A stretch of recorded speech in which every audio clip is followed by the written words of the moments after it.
you're on mute. Good afternoon, and thank you for joining us on this webinar to discuss Bharti Airtel's fourth quarter and full year FY20 results. Present with me on this webinar today are Gopal, Badal, Harjeet, Nakul, and Arpan. We will start this webinar with a brief update from Gopal on the business, on the quarter and its performance, followed by a Q&A session. The instructions for asking the questions for the participants have been sent across with the email. In a sense, to use the raise your hand option on your Zoom device. With this, I would like to hand over to Gopal for his opening remarks. Thank you. Thank you, Komal. Good afternoon, ladies and gentlemen. Thank you for joining us today for this webinar to discuss our results for the fourth quarter and full year ended 31st March 2020, which was announced last night. Present with me on the Zoom webinar today are Badal, Harjeet, Nakul, and Komal. In the next few minutes, I want to talk about three things. First, our strategy and performance. Second, the extraordinary impact of COVID and our response. Finally, the scale of our digital platform. Let me start with our strategy and performance. We have a simple strategy which we call our GPS. Focus on winning with quality customers, identify the micro markets in which these customers are, and win their hearts through an exceptional experience and an aspirational brand. As a consequence, drive down churn, raise ARPU, and grow revenue market share. Keep doing this while continuously driving out waste in our business. We believe the strategy is now paying off, and this is reflected in another strong performance this quarter. At an overall level, we delivered revenues of 17,438 crores. This meant strong sequential growth of around 12%. Growth was broad-based across the entire portfolio. Our home broadband business grew at 3.2%. We saw strong net additions of 63,000 in the quarter. Our B2B business grew by 12% year on year. This is a business that has delivered exceptionally over the last 3 years, providing significant cushion to the challenges faced in mobile. Over the years, we've built very resilient relationships with our enterprise customers and have built a reputation for ensuring that their data remains secure and safe. The DTH business added over 300,000 customers and grew sequentially by 1.3% on an underlying basis. The reported numbers here are not comparable since we made some accounting changes arising out of the new tariff order. The star segment of the quarter, however, was mobile. Revenue grew by 16% quarter on quarter, which is the strongest growth recorded in over a decade. This performance, we believe, reflects the strong execution of our strategy of winning with quality customers. In fact, the full impact of the tariff hike of December 2019 came through in its entirety with no downtrading. This again reflects the resilient and quality customer base we have. Even more heartening, 4G customer additions saw continued momentum at 12.5 million. This number would have been even better if not for the sudden jolt of COVID that we were dealt with. The quarter also saw strong postpaid net additions, a testimony to the high quality experience we deliver to our customers. As a result of all this, our ARPU increased by rupees 19 in the quarter to hit 154. Most importantly, we ended the year with strong revenue market share growth. We believe that an ARPU of 154 is inadequate to turn a reasonable return of capital as a company and remain hopeful that ARPUs will get to rupees 200 in the short term and eventually to rupees 300, which is where it should be for a business like ours. Of course, even at this level of ARPU, we believe we will be very well placed to serve the lower end customers who may have the capacity to pay rupees 100 or less. The performance for this quarter was made possible due to our obsession with delivering an exceptional experience to our customers. This was enabled by three factors. First, expansion of access. We added more than 4,500 sites during the quarter and close to 30,000 mobile broadband base stations. The second factor was leverage of technology to improve experience. We deployed a range of technologies to improve experience, densification of our networks, massive MIMOs, shutdown of 3G networks in many more circles so as to refarm the spectrum to 4G, and the launch of voice over Wi-Fi, which has dramatically improved indoor experience for over 5 million users. Thirdly, and perhaps most importantly, substantial capacity is being added to the core and transport infrastructure. This is normally a lumpy investment, and we believe that front-loading of this investment has been prescient as we were able to deliver an exceptional experience during COVID-19, despite seeing a massive surge in consumption. This is why the Capex was much higher in the quarter and should moderate in the coming quarter. Our focus on experience has paid off consistently. We are grateful that Airtel has again been recognized by independent third-party global companies for delivering the best experience on download speed, on latency, on video experience, and many others. Despite all this, we know we're not perfect. Many of our customers do face challenges, and we are obsessed about eliminating faults when they occur. The consequence of our performance has led to improvement in EBITDA margins. We delivered an incremental margin of around 60% on the revenues we added. Margins for our mobile segment expanded from 35.9 to 39.2%. Additionally, we've taken several measures to optimize our debt through various fundraising exercises over the last 1 year. This, along with strong execution, has led to an improvement in net debt to EBITDA, which stands at 2.88 times versus 4.15 in the same period previous year. Let me now turn to the exceptional circumstances arising out of COVID-19. Clearly, this pandemic has been unprecedented in the fear it has generated, as well as the millions whose livelihoods have been destroyed. This is the time when we've had to do our bit to keep the nation connected. I'm proud of our teams who have gone beyond the call of duty, connecting thousands of homes and businesses, working from remote locations to keep the network humming, and risking themselves to keep our customers from staying connected to their loved ones. It is now abundantly clear that telecom is truly an essential service and has been the backbone of the economy at this time.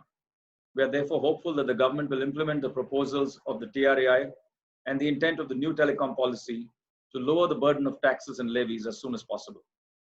As a business, we have looked at COVID through 3 simultaneous prisms: business continuity, recovery, and retooling. First, let me talk about business continuity. We were ready even before the lockdown was announced. Safety of our people was the top priority, and we introduced a range of measures, including sanitation essentials, division of teams into 2 groups so as to reduce load in our essential facilities. Everyone except our essential staff was mandated to work from home with effect from March 19th. Our essential staff were out in the field installing home broadband, expanding capacities for our B2B customers, and keeping our mobile networks going. Our entire network operating center at Manesar, with 1,500 people today, has just 15 people on site, while everyone else manages all alarms for a complex network like ours from home. We activated a range of alternate channels for recharge, including bank ATMs, chemists, pharmacy stores, and grocers. We provided free services to over 80 million customers who were economically devastated. Most importantly, we drove digital adoption with a manic passion. Our teams introduced several innovations, all within a matter of days. From online acquisition to simplifying payment journeys, the launch of work-from-home solutions, to educating customers to recharge online, to having others do it from them, all of these features were launched. Today, over 60% of our entire business goes through digital channels. On the network, while traffic surged by 20%, we've been able to deal with it in a comfortable way and still deliver a solid experience. While all this was going on in a graded way, today we are ready with a granular plan across every district of India. As and when a district turns green and the lockdown is relaxed, our toolkits for recovery are ready. Finally, retooling. Crisis, I believe, is always a danger as well as an opportunity. We've been taught several humbling lessons from this crisis. There are many parts of our business where we believe we have substantial waste, and it is this COVID crisis that has exposed it. We have discussed this at length as a leadership team, and we believe we need to put renewed vigor behind our war on waste plan. Let me now turn to the last and final part of my opening address, the scale of our digital platform. Over the last 3 years, we have quietly built a very strong digital team of almost 1,200 people. This team is focused on solving real problems that we confront in the business. How do you acquire more quality customers? How do you retain them and create greater lifetime value? And how can you strip out waste from the business? I believe we have now scaled our capabilities substantially. We have over 150 million monthly active users across our digital assets: Airtel Thanks, Wink, and Xstream. We have over 1.1 million retailers transacting and making payments every day on our Mitra app. Our digital teams have been able to lower calls into our call center by 60% through automated fault detection and repair, coupled by intuitive customer journeys on the app and the IVR. With our platform, we've also been a partner of choice for several companies. In the B2C area, we partner across content, across financial services, and devices. We leverage our platform to drive growth for Z, for Star, for Eros, for Hoichoi, for Amazon, for Netflix, HDFC, AXA, Apollo, and a wide number of startups. In the B2B area, we've leveraged our platform to drive new streams of revenue. We built an exciting data center business that serves large Indian and global technology companies as the need for data explodes. We've also built strong partnerships in the work from home area, in cybersecurity services, in delivering managed networks, in IoT, and in delivering cloud services. Our roster of partners here include large brands such as Cisco, Zoom, Symantec, Palo Alto Networks, Google, Microsoft, Amazon, in addition to many, many innovative startups. It is this digital capability that allowed us to be ready when COVID struck and pivot our business to drive dramatic growth in our digital channels. Over these years, we've realized that at its core, Airtel is a platform with 4 mission-critical strengths. The first is data. Our customers trust us with an incredible amount of data that is consolidated in one powerful and intelligent platform called Customer 360. The second strength is distribution. We have access to over 280 million mobile customers, over 18 million homes, 2,000 large corporates, and over 1 million small businesses. The third strength we have is payments. We're one of the few businesses that has the ability to collect payments from customers, be it digitally or in the form of cash. Our retail app Mitra and our consumer app Thanks, coupled with our payments bank, allows us to fulfill transactions and payments. Finally, our network and location-based understanding, which provides us incredible capability to deliver value to partners. All of these strengths are now being used for our own business and for our partners at a pace that is accelerating every day and allowing us to become more and more agile. It is revenue streams. At the end, we believe that the future of our platform will be to have a foundation of a customer-focused telco that then allows us to deliver a range of services in partnerships with hundreds and thousands of companies to create value for the ecosystem. All of this, we believe, must be done with a passion for data privacy. To sum up, the industry has witnessed some repair, but more needs to be done on tariffs that are still unsustainably low. Our strategy of focusing on quality customers seems to have been reflected in our results. Our portfolio in India has been resilient. Africa continues to report a strong set of results, and our obsession on customer experience as a cornerstone will remain unchanged. At a time when the country is grappling with COVID, we have kept the country connected. This has been done due to the stellar work done by our teams. Equally, we are ready for recovery at a granular level. Finally, the substantial investments and capabilities we have built in digital will now allow us to create value in the ecosystem through our powerful platform. With this, I'd like to open up for Q&A.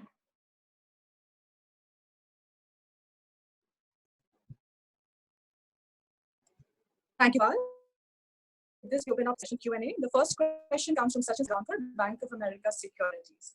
Sachin, you may please mute yourself and ask your question now. Thanks, Komal. A very good afternoon to everyone, and congratulations for a good set of numbers. I have, 3 questions. Number one is, on how things are actually progressing in the current quarter. Now, clearly, Gopal, you did highlight in terms of, what's happening. But can you throw some light in terms of how have been the net adds, Capex deployment, churn, and so on and so forth? Sure. Sachin, thank you for your question. I think this quarter has been, obviously from the 15th of March, it's been a mixed bag for the last 45 to 50 days. I think we've seen several factors play out. One is that we've seen a rapid surge in the need for home broadband. I think that's the first thing that we've seen. Second thing that we've seen is a significant increase in the B2B side in terms of capacities that are required by many of the enterprises. We've seen growth of some of the new services, collaboration services, video conferencing, and things like that as people have worked from home. We've seen on the mobile side, our 4G customer base has been more resilient than we would have otherwise thought. Equally, we've seen a collapse in new devices coming into India because the supply chains have broken down from China. And yet we've seen a significant pressure at the lower end of the customer profile, which is the marginal customers, disadvantaged customers who are largely on feature phones, who've had to struggle to actually recharge, which is where we've been activating alternate channels, some of whom have used these channels, but others have continued to remain challenged because of the economic implications on their lives. So I would say it's been a mixed bag. It's a very, very rapidly evolving situation. Every day is actually getting back to a little bit more normalcy. So I would, while we don't give a guidance, I would say, I don't know whether what I'm saying gives you an overall perspective of what's happening, but that's the way we see it. Thank you for that, Gopal. Sachin, for asking on Capex. I think, like I said, Q4 was a significant surge in Capex because of the advancement of some of the transport investment we made, coupled with investments in access. We see a moderation in this quarter, primarily because we've not been able to deploy networks, additional sites in the month of April. And in any case, we expect the overall Capex for this year to be more moderated than it was for last year. Got it. And my last question is actually on this, any clarity you guys could give in terms of, how we should look at ARPU going forward. And it comes from a point of view that, while the tariff hike, what we saw in December has largely been done, there is a gradual mix shift which is already happening in terms of your 4G net adds are increasing. So is that something which will lead to a continued ARPU improvement, even if we don't see any round of tariff hikes for next, let's say, 3 to 6 months? Yeah, I think that it's difficult to, firstly, I think, if you look at our trajectory over the last 9 to 12 months, you would have seen some increase in ARPU, even without any tariff increases. And that is really coming out of the upgradation from 2G to 4G. So that is one of the drivers of ARPU. The second driver of ARPU is acceleration in our postpaid business. We believe this is a business where the price premiums between postpaid and prepaid have now narrowed to a more sensible level. And we expect the postpaid business to do better. Of course, COVID has kind of impacted all parts of the business in the short term, because very few people are walking into our stores. But I would say that that is beginning to change on a daily basis. So yes, there is still ARPU to be had with upgradation, but a large part of the tariff hike, ARPU that came out of the tariff hike in December, I think we've seen flow through a resilient customer quality that we have. Got it. Thank you, Gopal. Thank you, Sachin. Thank you, Gopal. The next question comes from Manish Adukia from Goldman Sachs Securities. Manish, please ask your question now. Yes, hi, good afternoon. Thank you for taking my question, and hope you and your team are staying safe and healthy. Couple of questions, please. So first, if you can just help us understand, for the March quarter, what role did the different moving parts play in terms of impact on ARPU? So specifically, I'm referring to, like you said, the tariff hike, which largely flew through into the ARPU this quarter. You also had strong customer additions in the December and the March quarter. And then any negative or positive impact on the wireless business you can call out because of COVID-19 and the lockdown last 10 to 15 days. How did that, let's say, change the recharge pattern, especially at the mid to lower end of your customer base? And second, you again talked about, your customers not seeing, or you not seeing any down trading as such because of the tariff hike you took in December. And you said that, in the short term, you expect ARPUs to be closer to 200 rupees. What, in your view, will drive the ARPU from 154 that you reported to that 200 rupees? What needs to happen for that ARPUs to move up from 154 to 200? Thank you. Thank you, Manish. I think, like I said, I think we saw in March quarter a significant impact on account of the tariff hike. We saw strong growth in our 4G net adds at 12.5 million. And like I said, if COVID-19 hadn't shut down our business in the last 2 weeks of March, this 12.5 would have been even better. And the overall net additions for the company would have been even stronger. And remember, our definition of a revenue earning customer is revenue in the last 30 days. So it's a very stringent definition. And so when you don't have the capacity to recharge for 15 days, that obviously has a direct impact on revenue earning customers. On COVID, I've already answered the implication. If your question was to do more with mobile, Manish, we've seen postpaid by and large intact. We've seen our 4G customer base by and large resilient. We've seen some impact on the bottom end, people who recharge once in 45 days or 50 days, recharges of 40, 50 rupees. Some of these customers have had serious impact, which is why we gave away free services to large numbers of customers as a benefit, and this is especially to our migrants. So we've seen some impact of that. Equally, we've seen some positive surprise on the broadband side, on the B2B side. So it's been a kind of a mixed bag. I want to underscore that every week is actually getting better, because the jolt that we saw from the 15th of March has started getting better as customers have found new ways to actually recharge.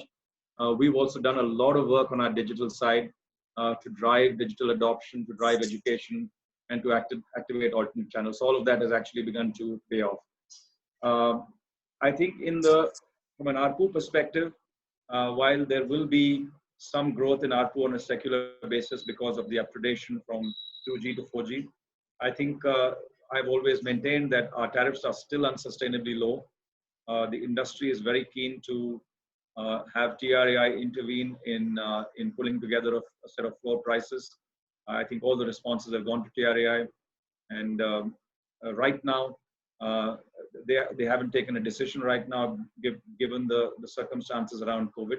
But I do believe that this needs to get corrected sooner rather than later. Gopal, hi, this Right. is Harjeet. Sorry, Manish. I thought, Gopal, maybe Manish is also checking more specifically on the last 10 days of March. Assuming the lockdowns were not to take effect, would that have meant anything on revenue or churn for us for the quarter? Meaning, like, would it have been better or worse? What the question? Yeah, in terms of last lockdown, had it added to any churn impact or revenue impact? Definitely it added to churn, Manish. This is what I said. I think I wasn't perhaps clear enough. Our definition of a revenue earning customer is a customer who earns or who pays us something in the last 30 days, in the rolling 30 days. So if a customer for 15 days, if a sets of customers, large sets of customers have not recharged, then that will obviously show up as churn. So our churn of 2.6% in a way is overstated because of COVID. Understood. That's very helpful. Just one last question from me. Would you be able to call out, your ARPU as of end of March or exit March? Would it be materially different than the 154 that you reported? Can you give us a number as to what your exit number might be as of March? We don't give that number, but I would say that it's in the ballpark. Sure, that's helpful. Thank you so much, and all the best. Thank you, Manish. Thank you, Gopal. The next question comes from Kunal Vora of BNP Paribas Securities. Kunal, you may please ask your question now. Yeah, hi. Congrats for a great quarter, and thanks for the opportunity. My first question is on fixed broadband. I just wanted to get your sense on how do you see this opportunity as more people work from home, study from home, and you also entered 18 new cities over the last year, but subscriber additions are still mid-single digits. Do you see it as a business which can scale up at much higher levels? And how is the fixed broadband Capex per home trending? That's question number one. I'll come to the next question once you do that. So let me take the first part of the question. Maybe I can hand over to Badal for the second part of it. We are excited about the home broadband opportunity. I think India is an underserved market, and there's a very big opportunity to expand broadband on a structural basis. Having said that, I think what we've seen in the recent few weeks is a massive surge in latent demand on home broadband. We have, relative to the business that business is, we added in Q4 almost 65,000 net additions, which is one of the higher numbers that we've seen in many quarters. And even during the lockdown, there has been a lot of demand for actually getting home broadband going. We have an innovative model, which I talked about, I think about 8 to 9 months ago, that we were experimenting with, working with local cable operators to provide the last mile, and using a digital model to access more cities and expand the scale of our broadband business. I think that has already rolled out into 13 cities now and is seeing some very good traction. So we believe there are two opportunities for broadband in terms of expansion. The first is in the top 10 cities. I think we need to expand a lot more, and there will be some step up in Capex directed at actually expanding our broadband in these large cities. The second part is that beyond the 10 cities or beyond the 50 cities, as we get into smaller cities, for example, we've gone into Jammu, we've gone into Dehradun, we've gone to Bareilly, we've gone to Nasik. These are cities that we had not hitherto gone to. But the reason we've gone to these is that we have partnered with local cable operators, and we've created an Uber-like model, which is entirely digital. And the last mile is provided by these cable operators. We give them a share of revenue. And this is actually working quite well. We're unleashing the entrepreneurial energy of these cable operators. They're managing the last mile for us. And at the same time, we have the Airtel brand, the Airtel customer support, the Airtel billing systems, the Airtel technology, and of course, the purchase of routers and all of the other back-end equipment, coupled with the fact that we have fiber availability at the tower for which backhaul is available. So I think we're using the best of both worlds to actually partner and expand. So that's really what I would say. I would request Badal to just touch on what the Capex numbers are for broadband. Hi Kunal. We rolled out over 450,000 home passes in the last quarter. Our total Capex for the last quarter was close to 100 crores. We have a strong pipeline of rollout, as Gopal alluded, where we have already identified where we want to expand, and this will be an area where we will continue to invest going forward as well. But just in terms of Capex, like the number used to be whatever 8,000, 10,000 per household. Like, is that number coming down? My question was really about affordability. Are you going to hit a affordability factor issue? Yes, Kunal, that has been one of the key drivers. When we say war on waste, our war on waste is just not about operating expenses, it's also about efficiency. While it depends on which place and which city you are rolling out, our cost of rollout of home passes has substantially reduced over the last 2.5 to 3 years or so. And hence we feel that at the cost structures which we operate in, I think it's fairly affordable and we can go out aggressive in rollout of home brand ourselves.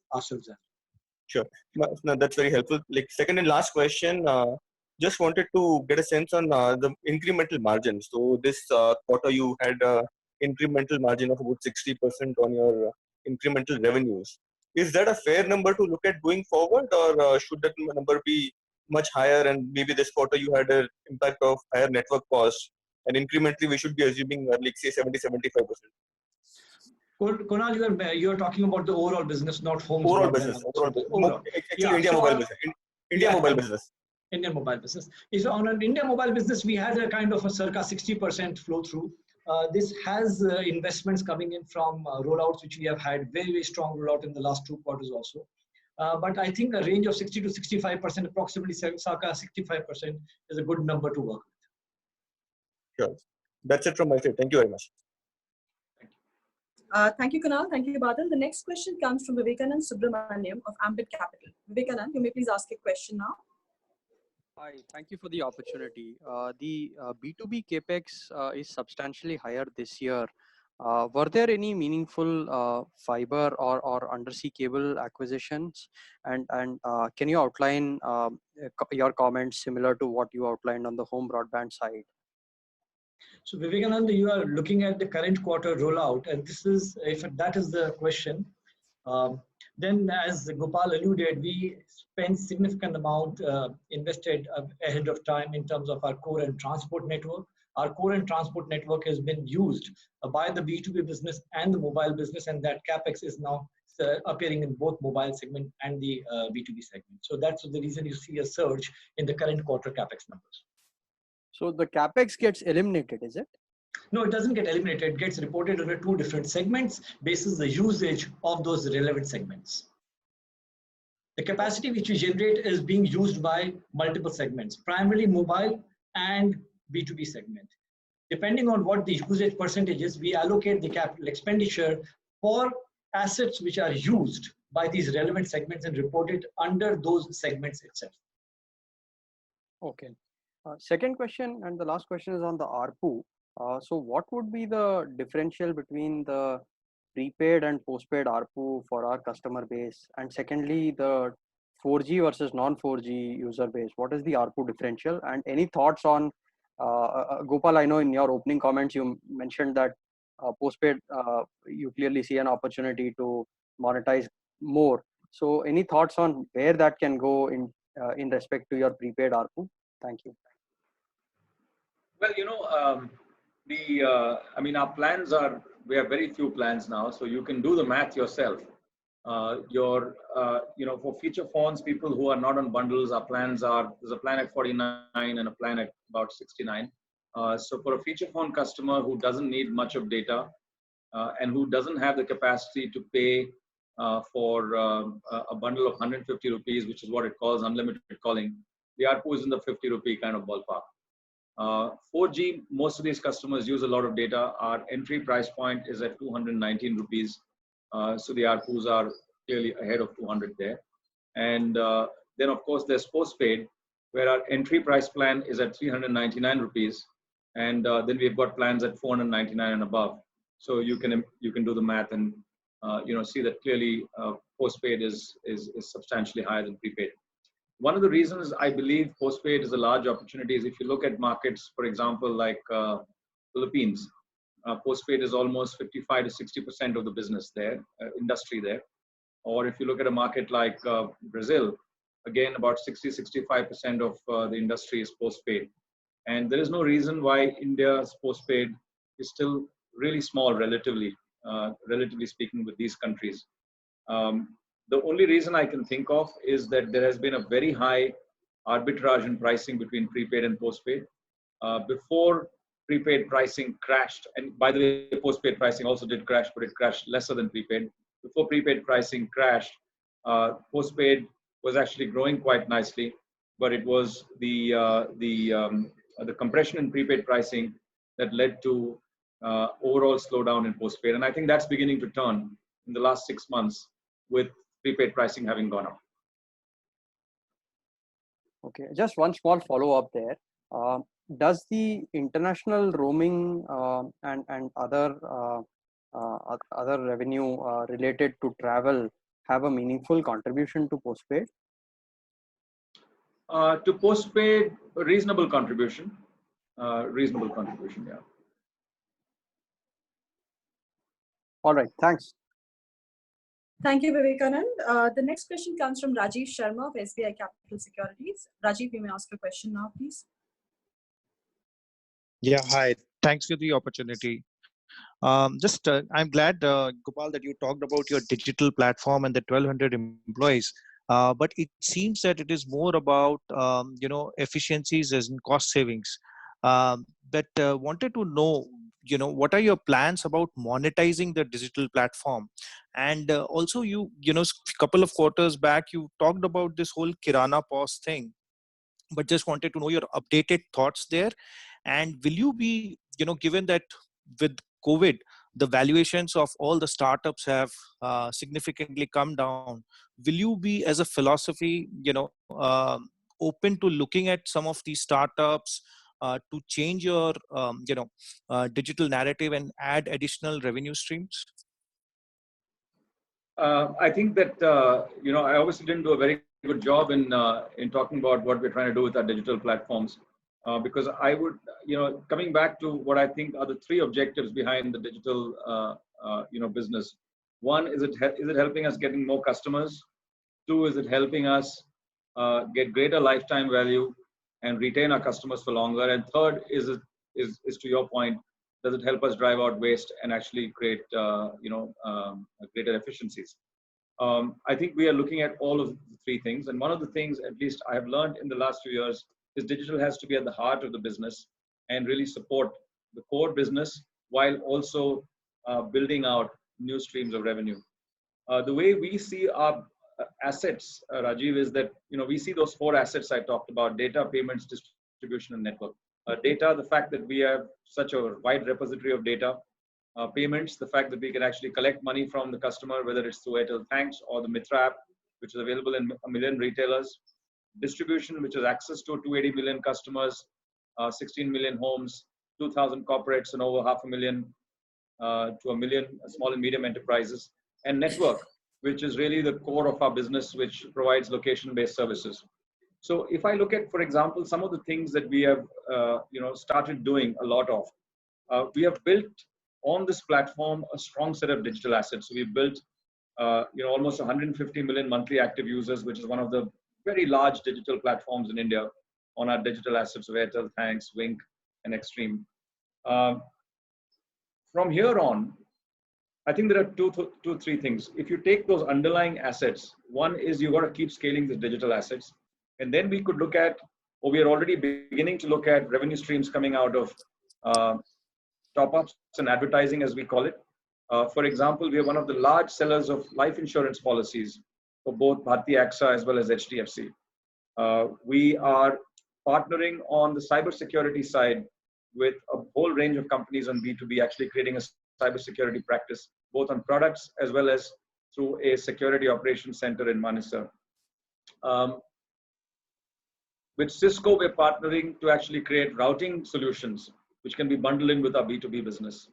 So when you start looking at some of these things, we believe that we could actually create, in the not so distant future, I'm really talking about the next 12 months, a meaningful revenue stream using these assets at our core. And our model is quite simple. Our model is, we are not in the education business. We're not in the content business.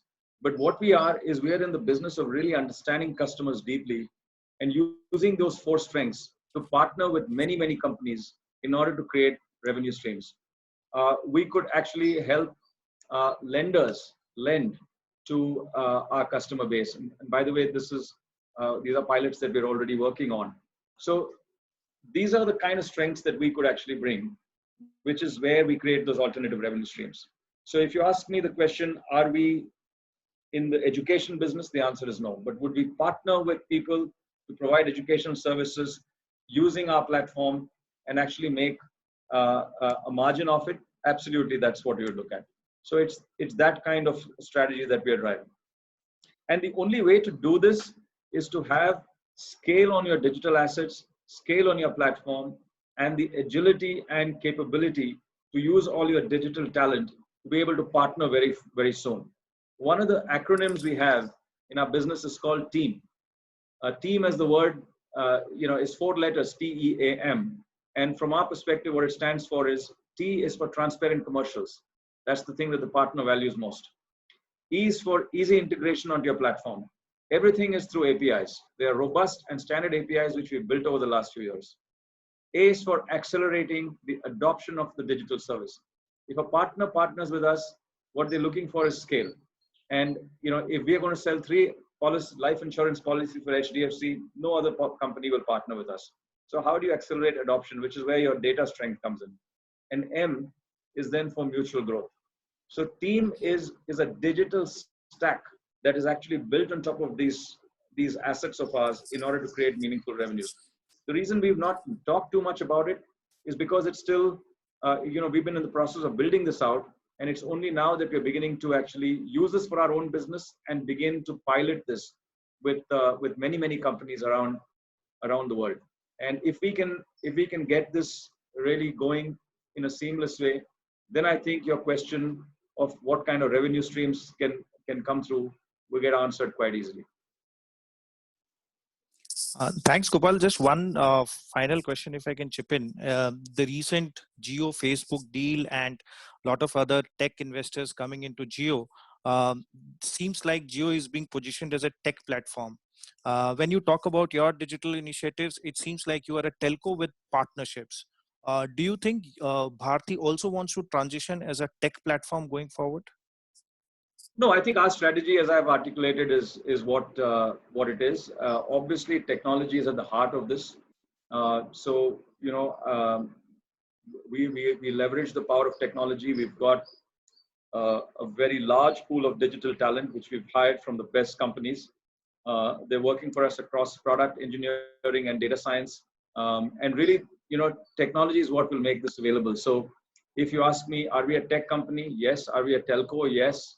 Are we trying to marry the telco along with the technology that can actually solve problems for customers? solve problems for partners and create value for the ecosystem. That's what we're trying to do. That's very helpful. Thank you so much. Thank you, Rajiv. Thank you, Gopal. The next question comes from Joe Hose from Erms Capital. Joe, you may please ask your question now.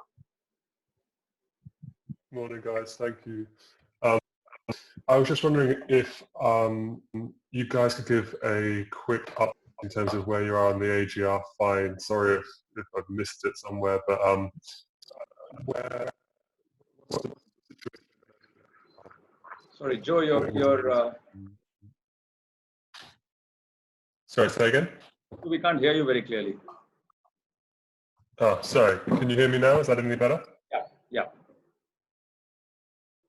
Just if you could give a quick update on, in terms of the AGR fine and where you are with the process with the regulators and government, how much is still left to be paid, if any, and when this is finalized? Yes. Badal, I think the question is on AGR. Right. What is it that I suspect the question is around what's the exposure, what have you provided for? Right. Joe, if you recall, we were, DOT had agreed for us to do a self-assessment of our liabilities, and we had conducted that exhaustive exercise which scaled for 3 to 4 months. And basis that we had made payments to DOT of approximately 13,000 crores in the month of Feb, and an additional 5,000 crores as an ad hoc deposit advance amount lying to DOT, depending on what the reconciliation and the assessment, reassessment will come out. We didn't want had to be on the negative side. We gave that so that if there was any difference, that could have been adjusted. Subsequently, the case was heard in Supreme Court, and the Supreme Court has currently stated that no reassessment or self-assessment will be allowed. The next hearing was supposed to happen early April, which has not yet happened, where apart from this, they were also to consider the DOT's proposal of extended payment terms over 20 years with 8% interest will also get heard. As of now, the matter is sub judice. There is no update per se versus what we have already done so. We had done our self-assessment in the month of October. We are still holding that. There's no change to that. We'll wait for the judgment, and we'll wait the Supreme Court, the final verdict to come out to kind of determine the next steps from our side. Yeah, that's great. Second question, if I may. Given the COVID-19 outbreak and I guess corporate responses to that, is there any changes for you guys in this coming year? Yeah. Joe, you'll have to repeat that question again, and I would suggest that we'll all put our phones on mute so that we just... Sure, sorry, I don't know, I'm not sure why I'm having trouble, but it was just a question regarding your dividend policy for the coming year. Has this changed COVID events, or do you still plan to stick to the previously stated policy? I think what Joe is asking is on the dividend policy. And I can, so Joe, historically, there is not been a stated policy of sorts, but a philosophy the group has followed. And at Airtel level, the philosophy was that while the leverage continues to be anywhere beyond comfortable levels, whatever dividends that come through from our subsidiary companies because of their cash flow accretions, we'll try and pass through. So at least for now, that continues, even if it's a smaller percentage to the overall stock price. And it's a little too early on conjecturing how the COVID evolution happens. But I do think that the towercos will continue to be cash generative. There will be cash, whether it's as much, as little, or even more, depends upon the overall telecom tenancy outlook. But that will be cash positive, and there will be dividend flows. So to that extent, the general expectation, unless COVID creates any negative surprises more than what we anticipate, we should be able to follow through. And I can additionally, okay, thank you very much. I can additionally add that the board of directors have actually recommended a dividend for the financial year of 1920 of rupees 2 per equity share, which is subject to shareholders' approval. Thank you. Thank you, Joe. Thank you, Nakul and Harjeet. The next question comes from Parag Gupta of Morgan Stanley. Parag, you may please ask your question now. Looks like Parag has dropped, so we can move to the next question. Next question comes from Sushmit Patodia. So you can ask the question. Hi, good afternoon. Thanks for the opportunity. Just wanted to understand the incremental EBITDA margin. The historical trend has been a little more than 65%. In fact, 65 has been the lower range. And your guidance was 60 to 65. Are you being conservative or has something changed? If you could help that, please. I think 65% is a reasonable range which we work for. It can sway anywhere between 60 to 70%, Sushmit. It also depends on various other factors in terms of where we are investing in, how much the investment is going in. For example, last quarter we have invested close to 4,500 towers. Prior to that, we had invested in close to 4,500 towers. So if there's a significant network investment comes in, the incremental EBITDA margin does get impacted in the short run. Also depends on other lines of expenses. For example, S&D we acquired. We had a very, very healthy 4G net add. We added close to 12 million customers. So there was incremental expenditure on S&D. So it's a combination of various factors which kind of flow in. But I would say a range of 65% is a reasonable to work for. It could range anywhere between 60 to 70%, depending on what kind of investments are going through in that particular quarter or the previous 1 or 2 quarters. Right. And just the second question was, Mr. Gopal alluded towards the first few days being quite tough at the feature phone segment. Wanted to know if the bad debts or collections could go up, collections could go down and hence bad debts go up in this cycle. Are we seeing increased risk or it's manageable? Yeah, I can take that. I think there is, there have been some challenges in our amongst the small and medium enterprises, on our commercial segment and home broadband. Equally, there has been, robust. I mean, there's been resilience in the postpaid side. So I would say, it's a marginally, marginally challenged connections. It was more seriously challenged in April. We were able to collect substantially better in the month of May. So I would say we'll wait and see, but it's not going to be very material is how I look at it. Okay. Thank you. Best of luck. Thank you. The next question comes from Tarang Agarwal of Old Bridge. Tarang, you may please ask your question now.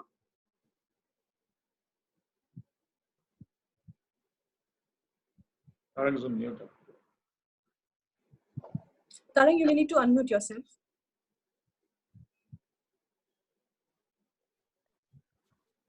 Hello. Yeah, Tarang, yes, we Tarang, can hear you now. Everyone, is startling to see the mobile business performance this quarter.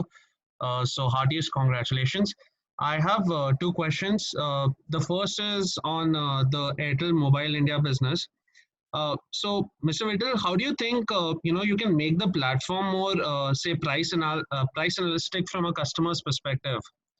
I mean, strategically, how do you see this Airtel platform, say, 4 years from now, such that it becomes a necessity enough for customers to stick to it for reasons in addition to basic telephony and data? That's one. And the second question is on Airtel Africa. What is the medium-term strategy for this business? And what will be the drivers from here on? Nakul, maybe you can take the second part between Nakul, you, Harjeet, whoever. So then I'll take the first after that. Yeah, sure. Thanks, Gopal. Thanks for the question, Tarang.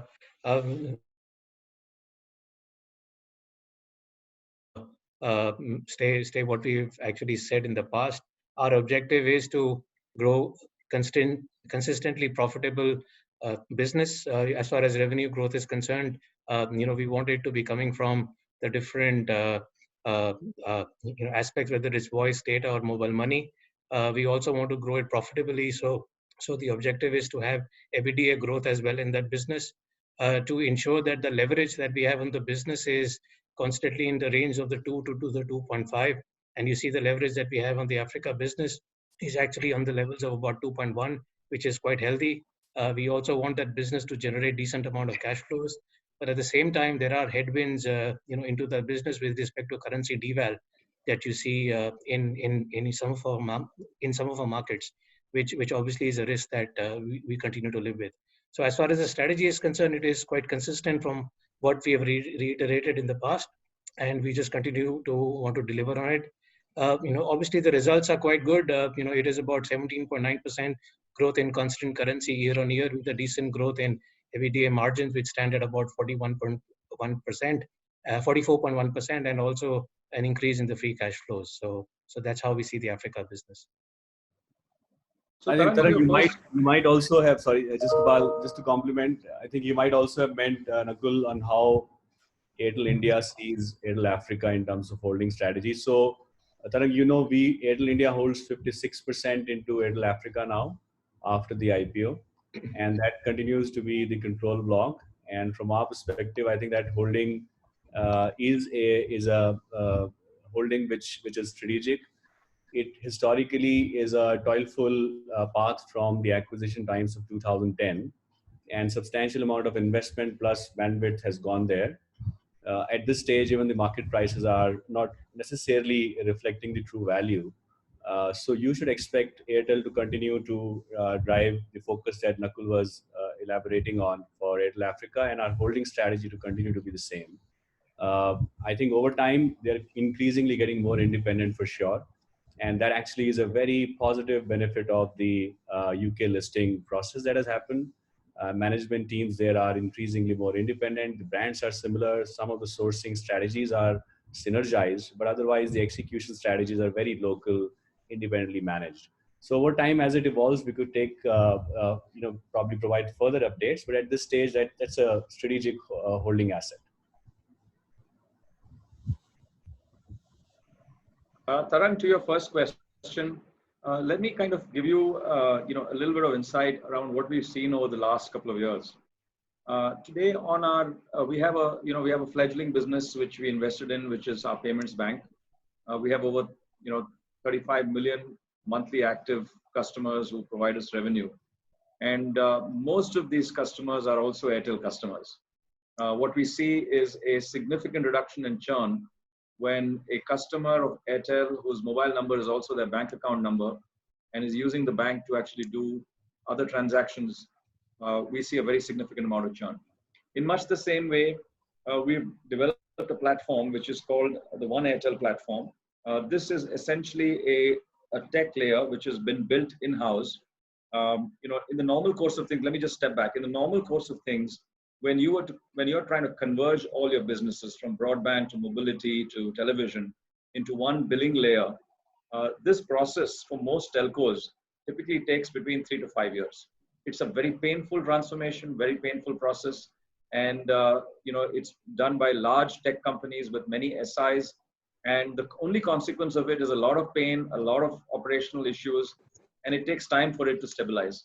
Our teams have developed this in 6 to 8 months internally through APIs. So all our existing billing systems expose APIs to this thin layer on top.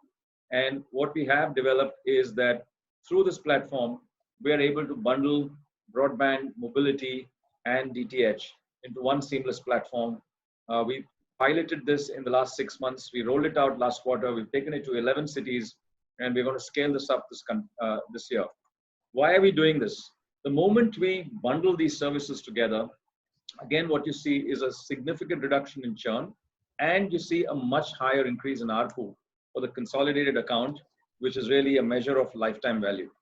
So if you take those insights, the real question is, through building a strong platform and building a whole string of partnerships, what you can now see is actually greater stickiness, greater lock-in of customers, lower churn for the telco, higher ARPU, which is through new streams of revenue, and therefore consequently greater value.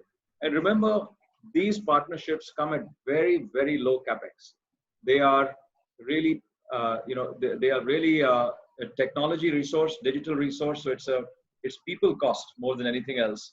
And once you've got your digital assets at scale, then to be able to actually convert customers to get on to one or another service is much easier, provided you understand who to offer what to. And this is where the data platform comes in, which allows us to actually recommend the right thing for a customer based on a lot of algorithms and a lot of data science that goes behind it. So that's really what the real value of this is. Okay, if I could just butt in a last question. So all these, partnership with the insurance companies or, with the OTT players, whatever revenue that Airtel generates on account of, allowing them to leverage our distribution network, these revenues are then reported in the mobile business or B2B business?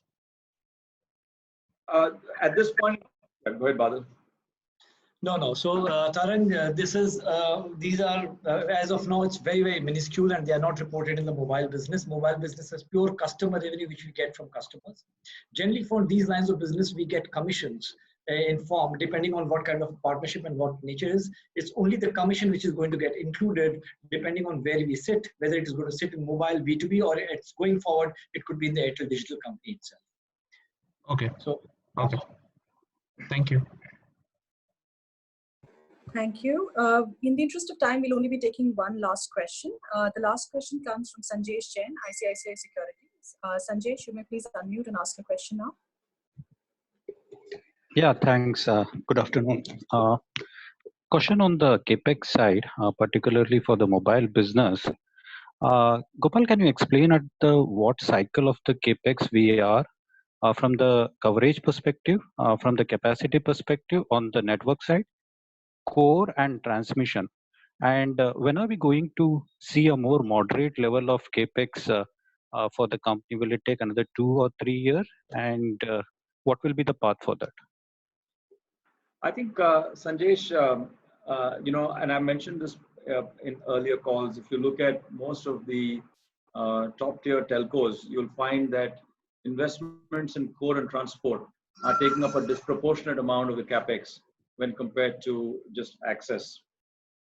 We have, there is more that we need to do to expand our networks, put up more sites and expand our coverage, particularly in rural areas, in many of our challenger markets.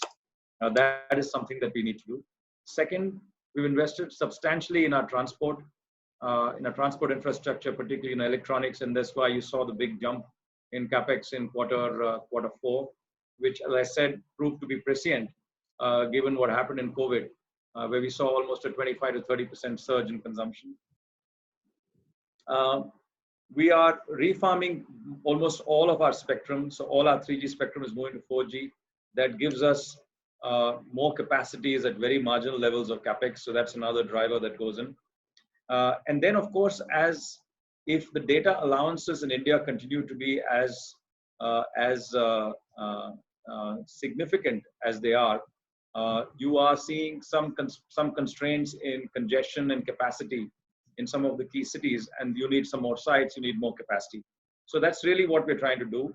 The second component of Capex is on the broadband side, where you're expanding home broadband. And the third part of the Capex is around the B2B side, which is again largely in the transport side, where Badal, as he mentioned, we put it in one place, then kind of allocate it across the board. But B2B has been another driver of overall transport. And finally, there is fiber, which is real access to trenching and digging and getting out and connecting more and more base stations. And with the growth of more and more data, and as we move towards 5G, you do need to connect more and more towers on fiber. Albeit, microwave capacities are good. The technologies are moving very rapidly. We are able to get 1 Gbps speeds and some of the new technologies that are coming through. So I think those are some of the drivers of Capex. I would say Capex is a dynamic situation. As of now, our one guidance would be that we believe the Capex will be moderated this year, which is a coming year, compared to what it was last year. We made that clear to many of you when we met you. Having said that, we're going to watch the space, because at the end of the day, you have to look at where growth is coming from, how much we can grow, and where the consumption is going, so that we continue to deliver a brilliant experience. But our sense is, our guidance would be that Capex for the coming year would be lower than what we saw in the year that we just concluded. Yeah, thanks, Gopal. Just one follow-up. How do you see your spectrum holding post reforming the 900 megahertz and 2100 megahertz from 4G capacity perspective? Do you feel that you are comfortably positioned on the spectrum, given the kind of data allowances we have and the upside in terms of the transition which is happening from 2G to 4G, or do you see a need for more spectrum for the 4G services probably in next 2 to 3 years time frame, or you're comfortable in terms of 4G spectrum holding which you have today?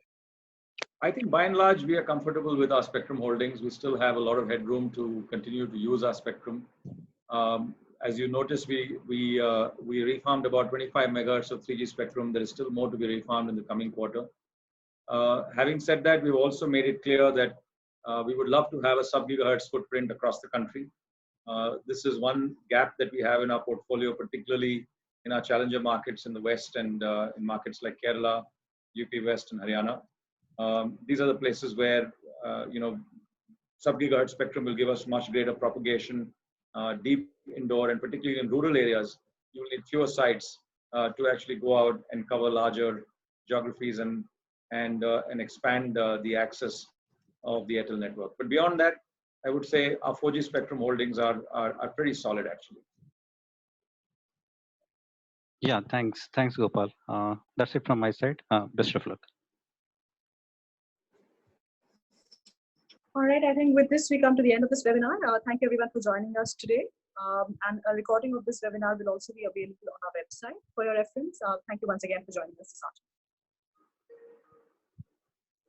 Thank you. Thank you.